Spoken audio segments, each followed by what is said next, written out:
Sebab kita katakan begini, walaupun dia baik, tapi ada bab dia langgar hukum Tuhan, dia langgar syariat.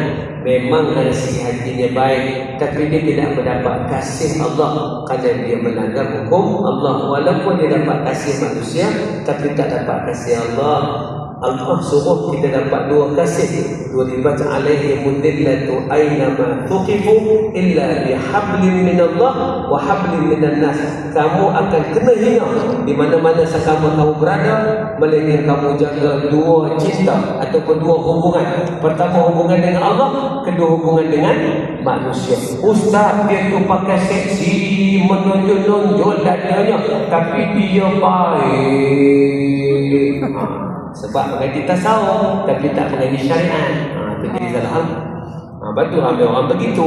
Ramai orang ini open minded sebab dia mengaji tasawuf tapi dia tak mengaji syariat. Itu bab dia. Tasawuf dia jaga suruh, syariat dia lebih kurang. Ini bab yang salah. Syariat utama, tasawuf dia adalah jatuh darjat kedua setelah kita memahami syariat. Jadi syariat kita kena mengaji, kena belajar fiqh semua, kena belajar tentang benda-benda berkenaan dengan soal kehidupan terutamanya.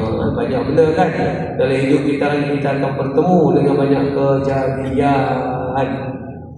Contohnya camca yang pernah digunakan oleh non-muslim untuk makan.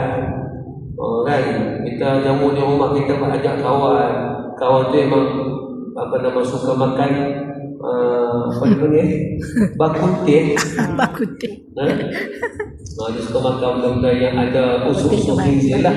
Kita pun jamu di rumah kita, dia pun pakai sudu di rumah kita, dia pun pakai cawan rumah kita. Sekali dia balik kita kena sama lah.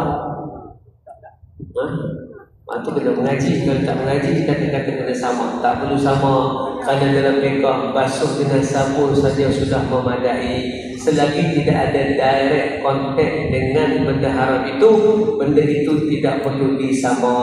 Apabila dia disentuh oleh orang yang bukan direct